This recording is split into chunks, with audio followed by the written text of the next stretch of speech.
Time to jump back on to the road to the White House. Lots and lots to get ourselves into this morning. Ed Hardy from the Hardy Report joins us. Greg Swenson as well from Republicans Overseas to get into some of the big talking points of the week. Ed, Greg, hello there. Good morning to you both.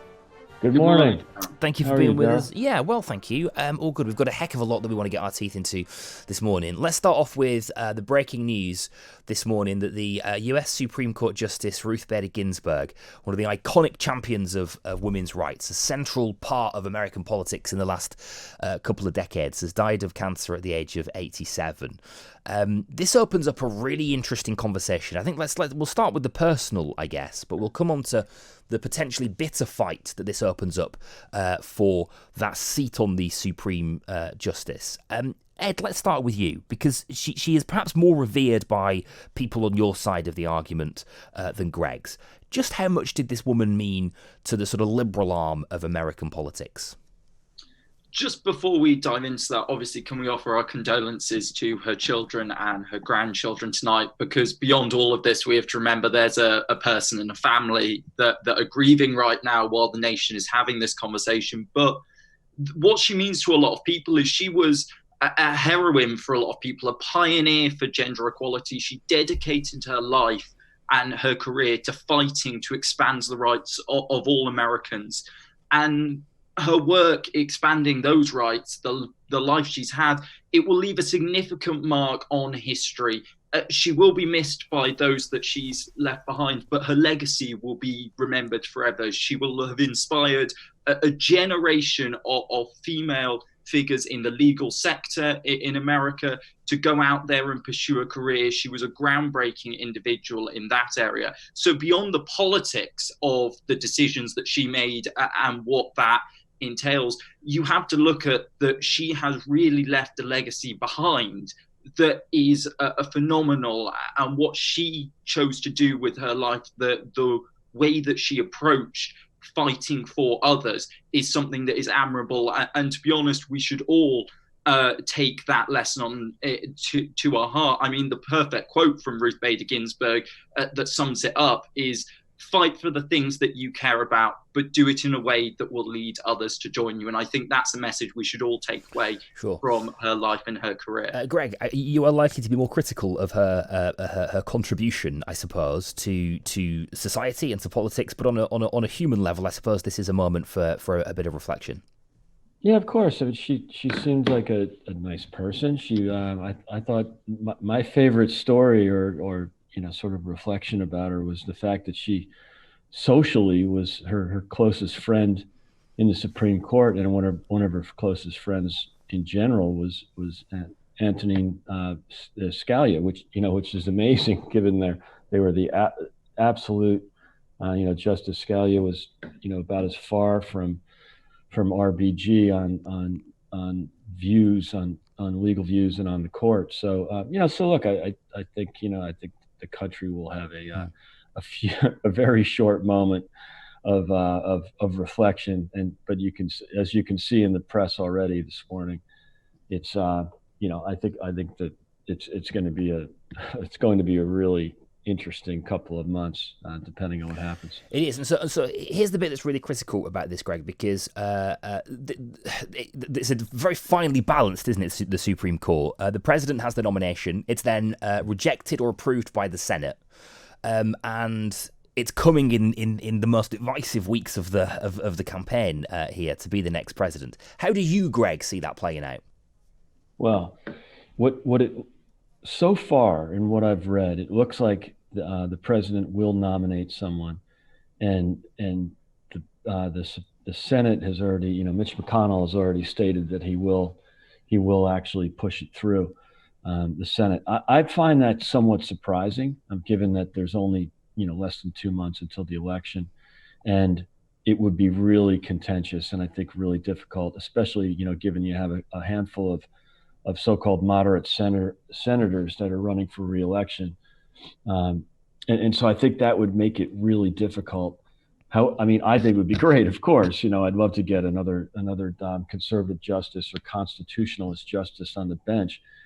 It's a fantastic opportunity for the right. And remember, in 2016, according to exit polling, 25% the voters who voted for Trump voted on one issue only, not multiple issues, but one issue only, and that was constitutionalist judges. So that's what got President Trump elected. The fact that Mitch McConnell was able to delay the nomination of Obama's nominee in 2016, that's what got Trump elected. More than anything else. Yeah, it is. It's a key point, isn't it? Just how central it actually is. This, Ed. I mean, this will be a concern for you. Joe Biden has spoken out in the last couple of hours, saying that calling for there to be a pause and for the election to happen.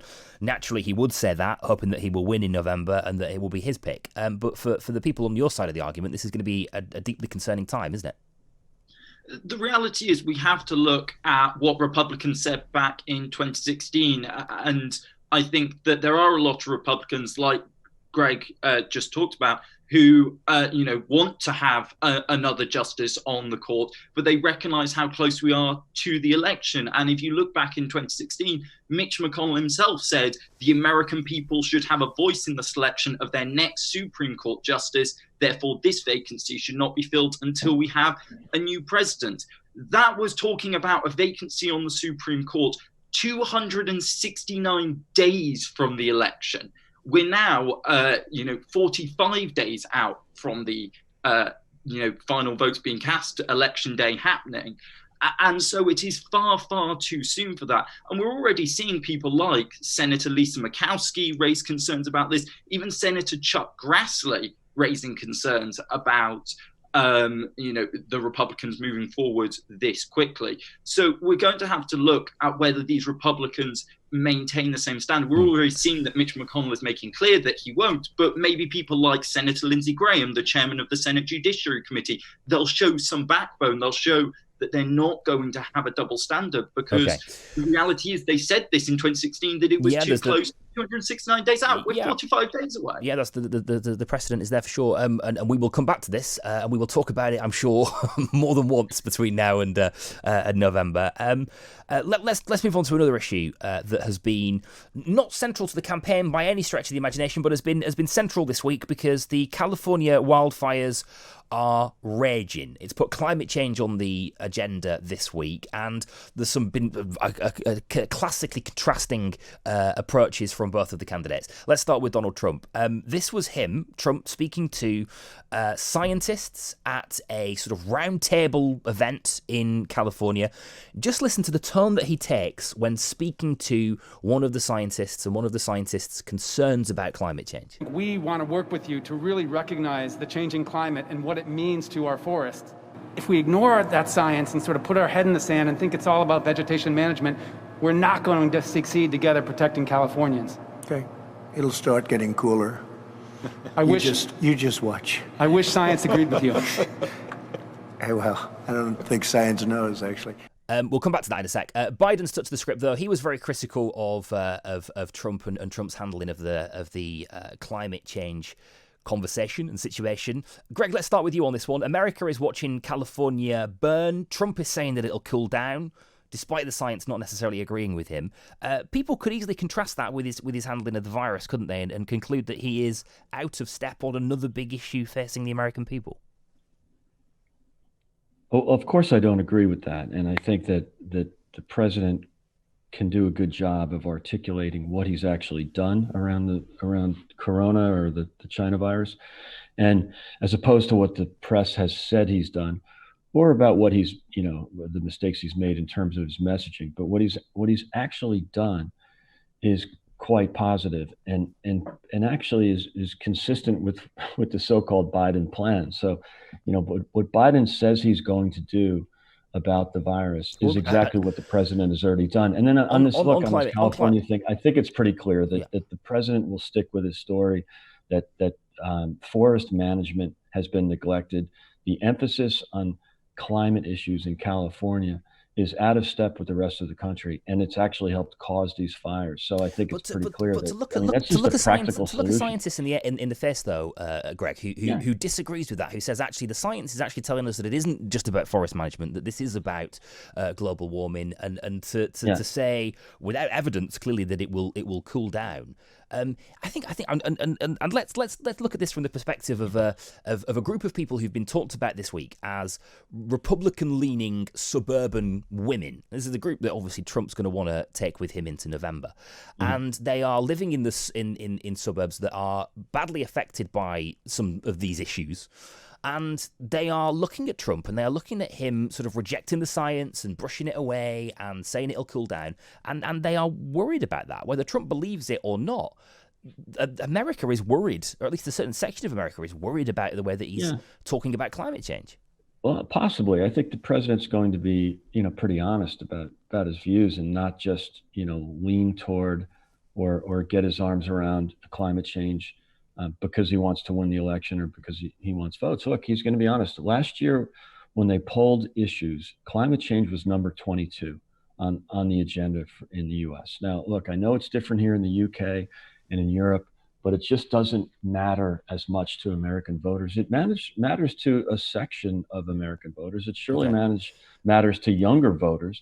But that's not the president's particular appeal. He'll stick to his line on that one. Ed, it's not that clear cut for Biden either, is it? Because Trump's trying to frame Joe Biden as being in the grip of the radical left of his party. This is a big issue for the Democrats and for the left of the Democrats, climate change. And there is a risk here that he will, that some of the measures will be seen as a threat to industry. It's a delicate balance for Biden as well, isn't it? That he isn't necessarily guaranteed to get right. It's always been a balancing act that Joe Biden has had to have on all political issues between the various wings of the Democratic Party. It's a very broad church, the Democratic Party, that has a number of competing views on how to approach policy. However, he has been very clear and released a climate plan that does go quite a long way to addressing the concerns that many people have out there. And it's quite a contrast to a Trump Whitehouse, which has, even during the coronavirus pandemic, set to relax Environmental Protection Agency rules on everything from air and water quality to fuel efficiency standards, where it's worked with various different organizations to make it easier for businesses to get around the red tape that was in place to protect the environment when he pulled the US out of the Paris Climate Accord. We see all of these things which the Trump administration has done that the Biden administration would never attempt to do and would attempt to fix and rectify. And also, when you look at claims that this is all about forest management, if it's all about forest management, that's another failure of the Trump administration. Because of the 33 million acres of forest in California, about 57% is owned and managed by the US Forest Service or Federal Bureau of Land Management. And in 2019, 65% of the nationwide acreage that burned by wildfires was on federal lands. So if it is about forest management, which it's not, it's a focus on climate change, it's still a Trump administration failure. So we have to look at the fact that, when you've got a situation between Joe Biden, who, some people might think his climate plan doesn't go far enough, some might think it goes too far. Sure. That's better than a president who's repeatedly called climate change a hoax. But just briefly, Ed, because we're really out of time, unfortunately. We haven't given this item enough time again, chaps, this week. I'm sorry, we will work on this. But just very briefly, I mean, this is almost a no-win for Biden, though, isn't it? Because it does allow Trump to frame him as being in the grip of the radical left, and actually there's nobody to convince on Biden's side of the argument that climate change is a problem anyway. I would like to think that any sane American voter out there who's looking at this issue would acknowledge the fact that climate change is an issue, that temperatures are increasing, that wildfires are becoming more and more of an issue. When you've got a situation where, every sort of year, the entire west coast of America has a different coloured sky to the rest of the country. Sure, I think it's something that Americans recognise needs to be addressed. It's been hard to avoid this week in America, that's for sure.